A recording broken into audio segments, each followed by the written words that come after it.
टपनडाव मालिकेच्या आजच्या भागामध्ये आपण पाहणार आहोत की सरकार आता रूममध्ये आलेली असते आणि ती इकडे तिकडे बघते. तिच्या लक्षात येतं की आपल्या रूममध्ये कोणीतरी येऊन गेलेलं आहे आणि अजूनही आपल्या रूममध्ये कोणीतरी असल्याचा तिला आता भास होऊ लागतो. मग आता ती इकडे तिकडे बघत असते तर नेमका गौतम जो आहे तो सरकारच्या रूममध्ये सरकारच्या सगळ्या गोष्टींचा तपास घेण्यासाठी गेलेला असतो आणि नेमका तो तिथेच अडकून पडतो. त्याला आता कळत नसतं की तिथून बाहेर कसं पडावं आणि तेवढ्यातच ना लाईट्स सगळ्या जातात. लाईट्स अचानक ऑफ झाल्यामुळे सरकार विचार करते की लाईट्स कशा काय गेल्या आणि म्हणूनच सरकार इकडे तिकडे पाहू लागते आणि त्या संधीचा फायदा घेत तिकडनं मात्र आता गौतम पळालेला असतो. पण दुसरीकडे मात्र या लाईटचा काय गोंधळ आहे नेमका हे काही तिला कळत नसतं. म्हणूनच सरकारला विचार करत असते आणि म्हणत असते की तिकडे कोणी आहे का तिकडे कोणी असं म्हणत पुढे पुढे जात असते. पण तोपर्यंत ना गौतम रूममधून गायब झालेला असतो आणि गौतम जोपर्यंत रूममधून गायब होतो तोपर्यंत सरकारला काहीच दिसत नाही. मग आता पुढे पाहायला मिळतं सरकारच्या डोक्यामध्ये विचार तर सुरूच असतात की नक्कीच आपल्या रूममध्ये कोणीतरी येऊन गेलं आहे, म्हणूनच तर या रूममध्ये असा वेगळाच काहीतरी भास होतोय, वेगळीच फिलिंग येते. जिथे गौतम लपलेला असतो ना तिथे सुद्धा आता सरकार जाऊन पाहते तर तिला तिथेही काहीच दिसत नाही ना. त्यामुळे तिला आता टेन्शन आलेलं असतं.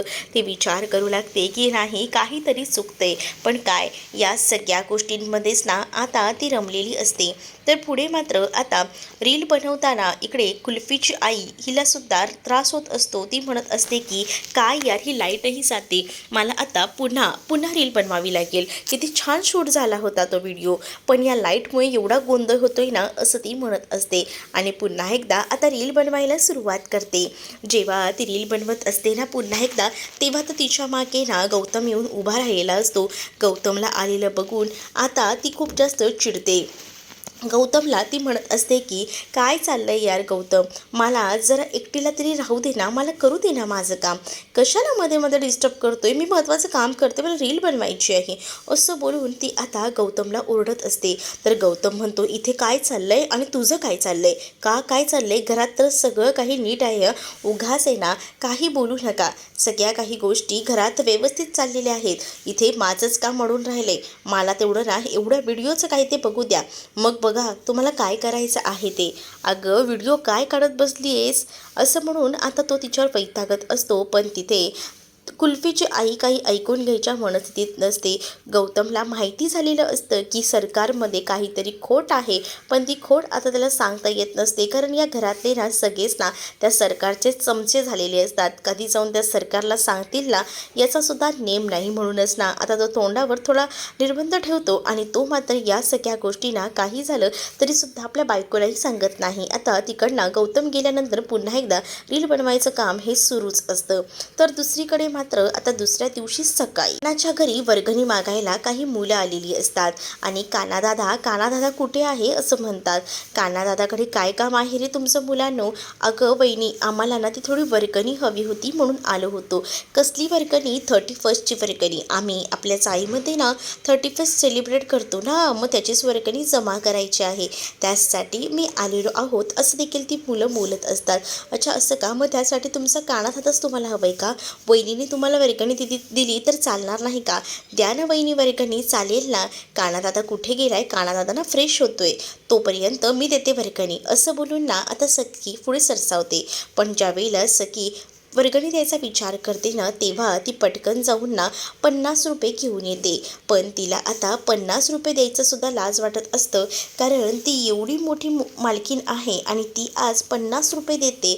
खरं तर ना पैसे नसल्यावर जसं डोकं चालत नाही ना तसंच अगदी या सखीचं चाललेलं असतं. सखी आता ते पेपर बघते, त्या पेपरमध्ये प्रत्येकाने 100च्या वरतीच पैसे दिलेले असतात, मग आपण 50 रुपये द्यायचे म्हणजे आपली काय लाज राहिली असा विचार ना आता तिच्या मनामध्ये येऊ लागतो आणि म्हणूनच ना तिच्याकडे असतील ना तेवढे पैसे ती देऊन टाकते. मग आता तिच्याकडचे पैसे संपलेले असतात आणि म्हणूनच मग ती विचार करते की आता काय करू, हे पैसेही संपले म्हणजे पैंजण घाण ठेवून जेवढे पैसे बाकी होते तेही सगळे आता संपलेले आहेत. आता लवकरात लवकर पैशांचा बंदोबस्त करण्यासाठी मला नवीन नोकरी शोधावी लागेल.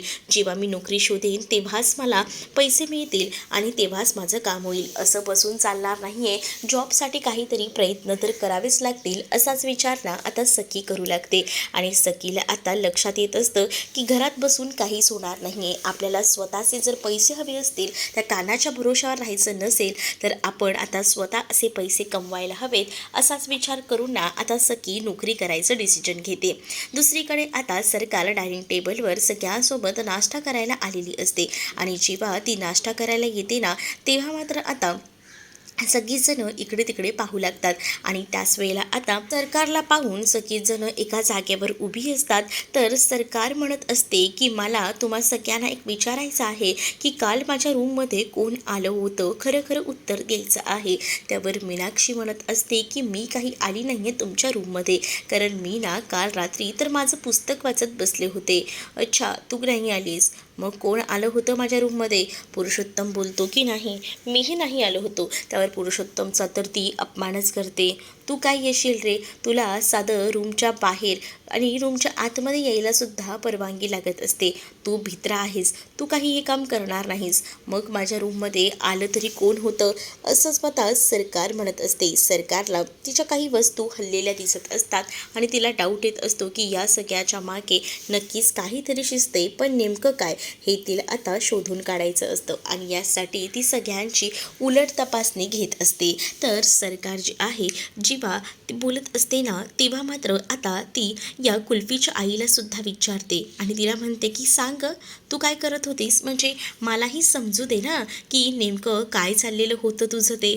मग त्यावेळेला ती म्हणत असते की मी तर ना रील बनवत होती, खरंच सांगते मी रील शूट केल्या काल रात्री, मी नाही आले तुमच्या रूममध्ये. तीही आता थोडी घाबरतच बोलते, पण आता गौतमच्या चांगलंच लक्षात असतं की तोच येऊन गेला होता. पण आता गौतम या सगळ्यामध्ये ना शांत असतो, काहीच बोलत नाही. पण गौतमला विचारायची तिची हिंमतही होत नसते, कारण गौतम आहे ना प्रत्येक वेळेला तिचा तोंडावर अपमान करणारा व्यक्ती आहे. त्यामुळे ती गौतमच्या नादी लागत नसते.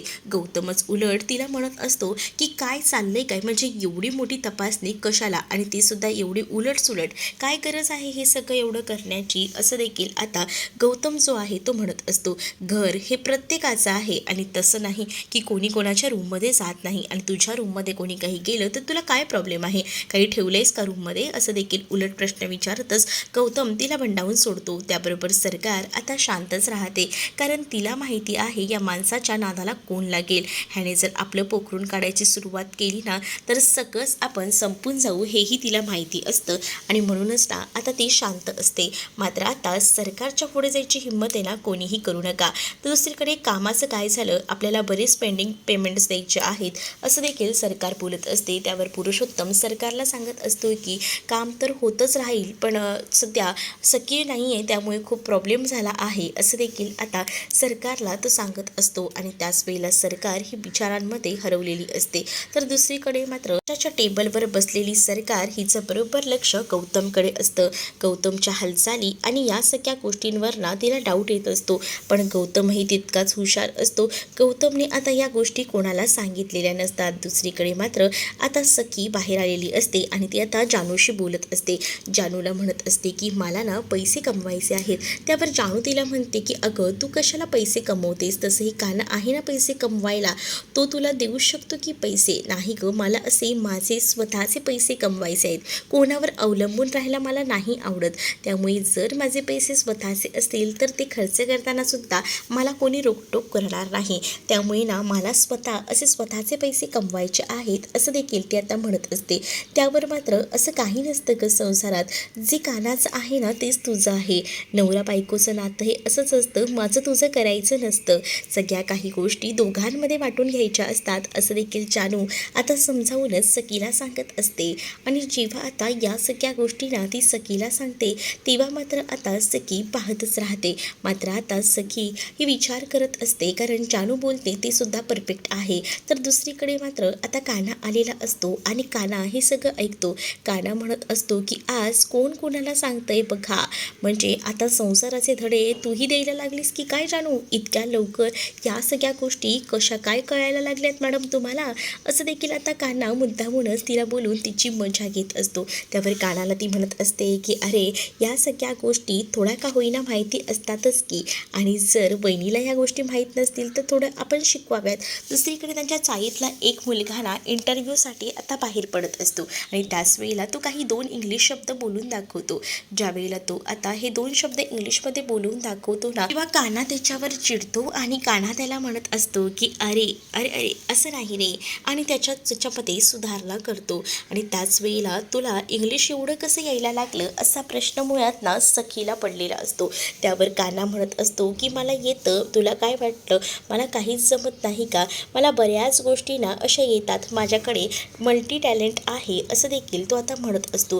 दुसरीकडे मात्र आता जो मुलगा असतो इंटरव्ह्यूला निघालेला त्याचे शूजही फाटलेले असतात आणि ते मात्र हे कान्हाला दिसतात. कान्हा म्हणत असतो की तू इंटरव्ह्यूला जातोय, तुझा आज पहिला दिवस आहे आणि असे शूज घालून जाणार आहेस का? थांब मी माझे शूज तुला आणून देतो, म्हणजे तुला ना बरं वाटेल, कम्फर्टेबल वाटेल. आणि असे शूज घालून गेलास तर तुला नोकरी कशी लागेल रे? मला नोकरीचंच टेन्शन आलंय रे. कान्हा दादा खरंच ना मला भेटेल का रे नोकरी? असा विचारच ना आता तो करत असतो. त्यावर मात्र कान्हा त्याला चांगलाच सल्ला देतो आणि म्हणतो की जर आपण घाम गाळून काही काम केले ना तर तरी त्यालासुद्धा अत्तराचा सुगंध येतो. म्हणजे काय ना, जर कष्ट केले ना तर आपल्या पदरी नक्कीच निराशा येत नाही, असं देखील आता तो एकदम व्यवस्थितपणे सांगत असतो. आणि जेव्हा कान्हा हे सगळं त्या मुलाला सांगत असतो ना, तेव्हा सखी तर हे सगळं ऐकतच राहते. कारण सखीसाठी या सगळ्या गोष्टी ना एका वेगळ्याच फिलिंग्ससाठी असतात आणि वेगळंच काहीतरी तिला भासत असतं. कान्हामध्ये तिला या सगळ्या गोष्टी जाणवत असतात, कारण कान्हाचं ना एक नवीन जे काही रूप आहे ते तिच्यासमोर उलगडत जातं. उलट ना कान्हा त्या मुलाला आता हे देखील म्हणत असतो की तू एकटा जाऊ नकोस, थांब मी तुला सोडायला येतो. कसं आहे ना, तुला जास्त गाड्यांचं सुद्धा कळणार नाही, इथे आपल्या गाड्यासुद्धा मिळत नाही लवकर, म्हणूनच मी म्हणतोय मी तुझ्यासोबत येतो, म्हणजे कसं तुलाही सोबत होईल आणि सगळ्याच गोष्टी व्यवस्थित होतील असं आता त्याला म्हणतो. आणि त्यानंतर तो त्याला सोबत घेऊन जातो. दुसरीकडे मात्र आता पाहायला मिळतं कान्हा आणि त्यासोबत तो मुलगा तिकडनं गेल्यानंतर जानू ही सखीला म्हणत असते की तुला असं वाटत असेल की हे सगळं काय चाललंय, म्हणजे कशा काही गोष्टी घडत आहेत, पण तू काळजी करू नकोस, या सगळ्या गोष्टी ज्या आहेत ना त्या अशाच आहेत, कान्हा ना असाच आहे. तुला असं वाटत असेल की तुझ्यासमोर तो हे सगळं शो शायनिंग ॲक्टिंग करून दाखवतोय, पण तसं नाही आहे असं देखील आता म्हटलं जातं. पण मला ना आता काही झालं तरी माझी अशी नोकरी करायचीच आहे असं देखील आता ती म्हणत असते. तर दुसरीकडे मात्र आता गौतम हा बाहेर आलेला असतो आणि जेव्हा गौतम बाहेर येतो ना तेव्हा पाहतो तर काय, इथे मात्र आता ड्रायव्हर सरकारचा जो असतो तो फोनवर बोलत असतो आणि तो त्याच्या मुलीला सांगत असतो की बाया आपल्याकडे पैसे नाही आहेत तुला सहलीला पाठवायला, असं बोलूनच ना त्याने फोन ठेवलेला असतो. आणि जेव्हा तो फोन कट करतो तेव्हा गौतम तिथे येतो आणि त्याला पैसे देऊ करतो. आणि त्याच वेळेला हे पैसे ठेवू, पण माझं एक काम करशील का? काय काम करायचं आहे सांगा ना साहेब, तुमचं काम मी का नाही करणार, फक्त बोला काय करायचं आहे ते. असं म्हटल्यानंतर आता तुला ना सरकारबद्दलची माहिती मला द्यायची आहे, म्हणजेच सरकार जो आहे ते काय काय करते आणि काय नाही या सगळ्याची पूर्णपणे डिटेलमध्ये मला माहिती द्यायची. कारण सरकार कधी एकटी जात असेल ना तेही मला फोनवर सांगायचं, असं देखील ड्रायव्हरला आता गौतम सांगू लागतो. त्यावर आता गौतमने सांगितलेल्या गोष्टी ड्रायव्हर ऐकत असतो. इकडे मात्र आता खूप छान तयारी करूनच इंटरव्ह्यूला जायचा निर्णय हा सखीचा असतो आणि म्हणूनच ना सखी छान तयार होऊन जात असते. आणि त्याच वेळेला हा काय अवतार केला आहे, काय चाललंय काय, असं आता तिला हा कान्हा विचारत असतो. त्यावर सखी सांगत असते की ते काय ना, मी इंटरव्ह्यूला चालली आहे, मला तसंही आता जॉबची गरज आहे, मला पैसे कमवायचे आहेत आणि त्याचसाठी मी आता इंटरव्ह्यू देणार आहे असं देखील ती आता म्हणत असते. आणि जेव्हा या सगळ्या गोष्टी ती बोलून दाखवते ना तेव्हा मात्र आता कान्हा तिच्याकडे पाहू लागतो. आणि त्याच वेळेला कान्हाला टेन्शन येतं, कारण का सरकारने आपल्याला काही ऑप्शन दिलेत, काही गोष्टी सांगितल्यात, इथे तर मात्र भलतंच सगळं होते, त्यामुळे आता तो थोडा टेन्शन पिक्चरमध्ये येतो. इकडे आता पाहायला मिळत असतं पुरुषोत्तम आणि त्याचसोबत सरकार हे दोघंही जण बोलत असतात आणि दुसरीकडे मात्र आता मीनाक्षी हे पेपर वाचत बसलेली असते. पुरुषोत्तम सांगतो की सखीच्या सहीशिवाय आपण पुढचे कोणतेही पैसे विड्रॉल करू शकत नाही आहे, त्यामुळे सखीची सही ही आपल्याला घ्यावीच लागणार आहे. तर मीनाक्षी ही भविष्य वाचत असते, ते सुद्धा सखीचं, आणि सखीच्या भविष्यामध्ये आज कन्या रास आहे, तर तिला आज खूप यश मिळणार आहे असं देखील लिहिलेलं असतं. आणि जेव्हा हे भविष्य मुद्दामून मीनाक्षी सरकारसमोर वाचून दाखवते ना, तेव्हा मात्र आता सरकार खूप जास्त भडकते आणि सरकार तो पेपर घेते आणि त्याचे पूर्णपणे तुकडे करून टाकते. आणि मात्र ती आता मीनाक्षीला म्हणत असते की तुझी हिंमत कशी झाली हे सगळं वाचून माझ्यासमोर दाखवायची, तुझं भविष्य आजचं काय आहे तुला बघायचं आहे का, मी दाखवू का तुझं भविष्याचं काय आहे ते, असं देखील आता मुद्दामूनच ना सरकार ही बोलत असते. सरकारने असं म्हटल्याबरोबर मीनाक्षी खूप जास्त घाबरते. मीनाक्षीला कळतं की आता आपलं काही इथं चालणार नाही आहे, आपली पोळी भाजली जाणार नाही आहे, त्यामुळे मीनाक्षी चिडचूपपणे गप्प बसते. ती एकही शब्द बाहेर काढत नाही. ती आता शांत बसूनच इकडे तिकडे पाहत असते. तर दुसरीकडे मात्र आता सरकारने त्या पूर्णपणे सगळ्या कागदाचे चुरे करून टाकलेले असतात, कारण ना तिला आता सखीला बर्बाद करायचं असतं आणि सखीला बर्बाद करण्यासाठी ती कोणत्याही पातळीला जायला तयार असते आणि त्यासाठी ती हे सगळं काही करत असते. आणि आता तिचं पुढचं प्लॅनिंगही तयार असतं, कारण तिला डाऊट येत असतो की तिच्या खोलीत काहीतरी आलं होतं कोणीतरी, आणि मग आता ती त्या तेजस्विनीला भेटायला जायचा निर्णय घेणार असते. आणि म्हणूनच जेव्हा ती तेजस्विनीला भेटायला जाते ना, तेव्हा ती एकटी जात असते. ती कोणाला सोबत घेऊनही जात नाही, ती ड्रायव्हरलाही सोबत घेऊन जात नाही. आणि पण या ड्रायव्हरला गौतमने पैसे देऊन खिशात घातलेलं असतं, त्यामुळे आता तो ड्रायव्हर जो आहे तो मात्र बाजूनेच उभा राहणार असतो. आणि जेव्हा आता सरकार बाहेर निघालेली असते आणि ड्रायव्हरकडनं चावी घेते ना, तेव्हा मात्र आता लगेचच गौतमला फोन येतो आणि गौतमला सांगण्यात येतं की मॅडम बाहेर गेले आहेत. मग आता गौतम तिच्या मागोमाग जायला निघतो. दुसरीकडे मात्र आता साईमध्ये साईबाबा मंदिराच्या समोरच सखी उभी असते आणि सखी देवाकडे प्रार्थना करत असते आणि म्हणत असते की माझ्याच आयुष्यात असं का घडतंय सारखं, म्हणजे खोट्याचाच आधार का घ्यावा लागतोय प्रत्येकाला, प्रत्येक वेळेला माझ्या आयुष्यात सगळीच खोटी माणसं का येत आहेत, असं ती जाब विचारत असते. त्याच वेळेला तिथे आता हा कान्हा आलेला असतो आणि कान्हा सखीची झालेली अवस्था बघवत नाही. कान्हा सखीला म्हणत असतो की काय झालंय, मी आहे ना तुझ्यासोबत. मग आता सखी अजूनच चिडते आणि सखी म्हणत असते की तू कोण आहेस मला बोलणारा, तुझ्यामुळेच माझ्या आयुष्यात एवढे प्रॉब्लेम्स झाले आहेत आणि आता अजून काय प्रॉब्लेम्स वाढवायचे आहेत तुला, असं देखील आता ती कान्हाला बोलत असते. त्यावर कान्हा आता पाहतच राहतो. तुम्हाला हा भाग कसा वाटला हे कमेंटमध्ये नक्कीच सांगा. त्याचसोबत तुम्ही जर चॅनलवर नवीन असाल तर चॅनलला सबस्क्राईब नक्कीच करा. चला तर मग भेटूया पुढच्या भागामध्ये. तोपर्यंत टाटा बाय.